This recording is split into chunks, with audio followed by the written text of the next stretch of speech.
I couldn't keep up with all the questions, so I haven't noted them all, but I'll do my best in terms of assisting the committee. In addition, we'll take notes of the draft of the blacks afterwards, and we'll write back to the committee. I don't want to be accused of not answering questions because there's been a huge amount of them. So if I can... If there's anything of a technical nature that you don't have here, you're more than welcome to submit it by means of correspondence. We would prefer to have it factually correct. In relation to the overall opening questions in relation to dealing with the long-term unemployed and the capacity we have now with Jobpath and Les, and whether that's required going forward or whether it was required going back, I think people need to remember when we started designing Jobpath, the numbers of long-term unemployed was absolutely colossal.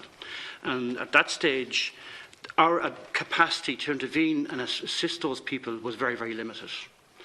As was the capacity of Les at the time.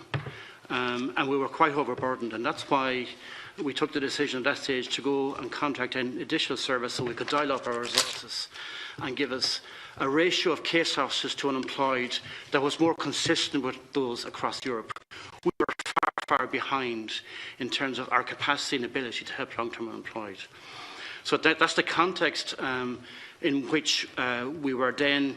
We are now at a position of the case officer ratio between our own intro service, Les and Jobpath, of being somewhat at the norm of what OECD would like to see as a normal case officer ratio to unemployed people, and that's what we want to maintain.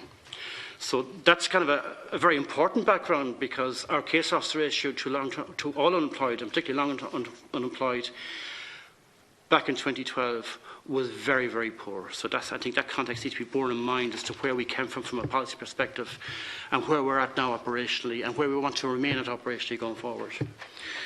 What was that ratio in 2012 in comparison to now?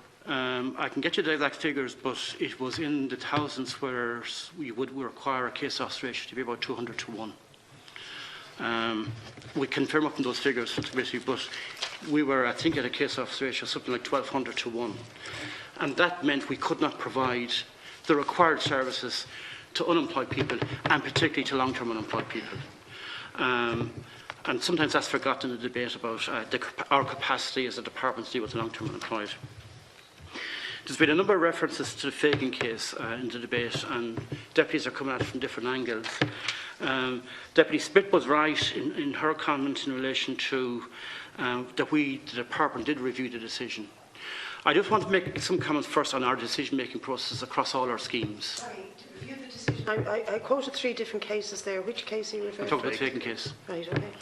I just want to make a comment on our decision-making process across all our schemes. We value being able to make proper decisions at the right time in the right place. If we get it wrong, we review it. All our decisions are subject to appeals. All our appeals are subject to subsequent Ombudsman review. We value that capacity to have decisions reviewed, appealed and reviewed by the Ombudsman. We do, across all our schemes, review decisions every week. If we get it wrong, we will change decisions. In the particular faking case, I'm not familiar with the particular details of it, but the deciding officers did review that decision at the time, not because we were in the High Court, but because the review decision based on the facts of the case and based on information given to them. We don't necessarily take it, once it goes to the High Court, we review it. We review decisions across all our schemes consistently when requested. And our customer charter, our own standards in terms of decision making, we're very proud of, we work on it, and we will continue to work on it. So I just want to make that quite clear for the committee, that we value our capacity to continuously review decisions, and if we get things wrong, we will change our mind, we will change decisions. That's a value we have, Deputy, and I just want to make that quite clear. Sure, I accept that, but may I interrupt you here? Because in the case of Mr X and Ballyfermot, you reviewed and you made a certain decision, and Jobpath came back and told you, no, we're not happy with that decision, we want him to stay on Jobpath for another 12 months. So Mr X had an opportunity to go and do a course in a 2 scheme. It's in social care, as it happens, something he was interested in doing, something that we need in this society.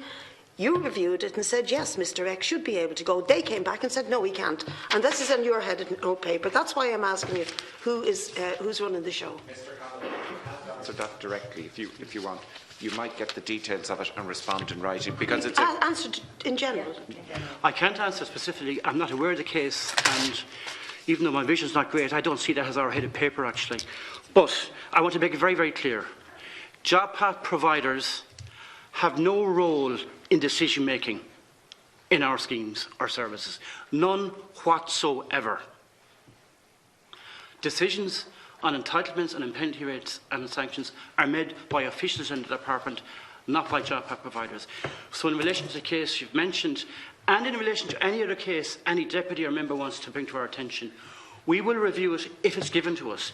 And we consistently answer reps and PQs asking for these things to be given to us. And very few come to us when we ask that. I am proud as a department that we will review decisions and correct them if they're wrong. But they must be given to us. Excuse me, and just to correct, first of all, this paper as presented, it is department-headed paper, and I can confirm it. I'm looking at it. And I think the problem is not a number of individual cases, because it shouldn't fall on individuals and individual representatives, and we don't need to move past a clientelist politics, where there are patterns emerging, and that's what we have asked you here, where there are patterns emerging of decisions, where poor practice has emerged or where bad decisions have been made, it needs to be addressed. So, but I'm asking really to address, is there a concern? You know, is it within the remit of that? There's a significant number of questions. I want to give Mr. Conlon an opportunity. I am not sure is there a pattern, Senator, but I will commit to reviewing all instances that are brought to our attention. And as I said, our customer charter, our decision-making process, our decision advisory service is there to help us do that, and we will do it. I'm not sure is there a pattern emerging. But I want to be quite clear, as I reiterated a few minutes ago, Jobpath providers do not make decisions, we do. In relation to the Fagan case, the judge did not decide to reinstate penalty rates. That was made by your own department. And I don't want to quote on make any further comment on that. Can I interrupt for one moment? Yeah. Deputy Smith, that particular case, Mr. X, can you blank out the names, and can we have it as an example to have a written reply from the department? You want it now? No, we can do it afterwards. Are you prepared to do that? Yeah. Yeah, I'd like you to look at that case without the individual as an example, and you might address it to the committee. Thank you. Okay. Just on the Fagan case, you said you don't want to... We're aware that there was alleged fraud by former staff members there in the UK, not here, in 2013. And I'm informed from inquiries that the DWP, the Department of Work and Pensions, advised the UK Public Accounts Committee that it had investigated claims and found no wrongdoing. So that's as much as I can say on fraud in that context. I think Deputy Bailey or Deputy Smith mentioned as well whether or not we should be referring part-time or casual employees to the Jobpath service. If a casual or part-time person is long-term unemployed, they are referred because they're underemployed. And to continue to receive payments from us, people must continue to be available and seeking work for the days they're not working and claiming benefits from us. So we have asked the Jobpath providers to ensure that when they're working with these people, whether they're casual or part-time employees, that the focus their meetings with the clients on days they're not working, and schedule all their commitments in terms of their personal advisor-client relationship around the person's existing work entitlements. But our endeavour is to get those people from part-time into full-time employment, and that's why we refer them to Jobpath service, and that's why we ask that they receive the supports that other long-term unemployed people also receive in terms of progressing from part-time into full-time employment. And that's our objective, not to keep people in part-time employment, but to help move them into full-time employment. Can I just ask, and I don't expect you to have the figures here, that the number of people who... part-time unemployment rather than part-time to part-time. But we can get those figures for you. Thank you, Mr. Conlon. Okay. I'm just trying to go through my notes here to ask some of the other queries as well. A number of people have asked in relation to access to sea and TUS and schemes. and also Jobpath getting in the way of that access. We have a very clear approach, and it's not based on statute. It's the way we administer all our activation schemes. Is we don't like people being on 2 schemes at the one time, and we like people to continue on the scheme they're on before they refer to another scheme. So, if a person is on Jobpath, in certain exceptions we will make, but if their person is on Jobpath, we would ask them to remain on that scheme until that service, rather than scheme, is completed before they can be referred to CEU2 or other schemes if they don't receive full-time employment. But in terms of administering all our schemes, we don't want people being on 2 services or schemes at the one time. Surely if people are choosing... Second. There's no legislation. This is a rule the Department apply themselves. There's no legislative requirement on that. Sorry? Now, we do make exceptions in relation to... I've never come across them. I've never come across one of them. If a person has an offer of a CE scheme that will commence within 4 weeks of the Jobpath offer being made, they're available to that CE scheme. In 4 weeks? Yeah. Smith, on the same issue. Surely Jobpath should be the last resort.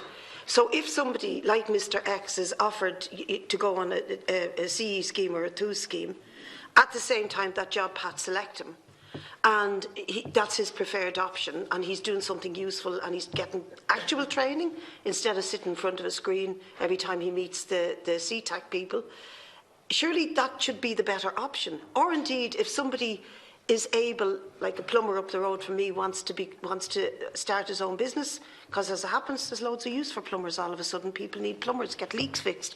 Oh, I wonder why. And he wants to start up his own business. Surely, for him, he should be able to get free a Jobpath and start up his own business. But he can't. So I can't understand why everything is being pushed into Jobpath. And then when you say, oh no, Mr X should come out of Jobpath and go to the 2 scheme, Jobpath tell him, no, you're not doing it. They tell entry, oh no, you're not doing it. I think there's a crucial issue here, which is that if Jobpath is part of the activation infrastructure that we provide, then it needs to be that and not a punishment. So if somebody, it is a year of someone's life.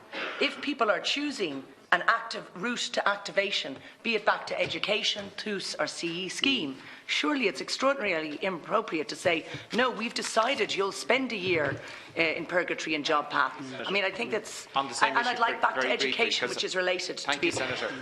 On the same issue, I agree there, but Mr Lynch said that, you know, there is a clear path now for people who spend a year on Jobpath and they're going back into, referred over to LES. And, you know, the logical thing would be the proper place for them in the first place was probably LES. So a full year has been wasted for that individual when, you know, the proper path would have been that route.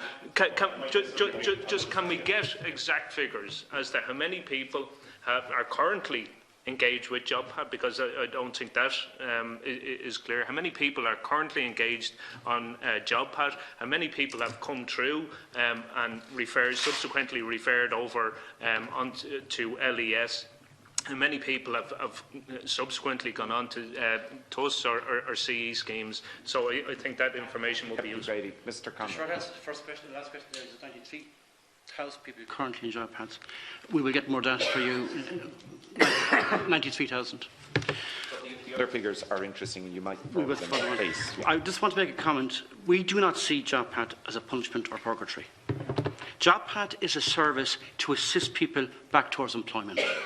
It is not a punishment or purgatory. It should not be seen as that. Please. And should not be seen as that. It is a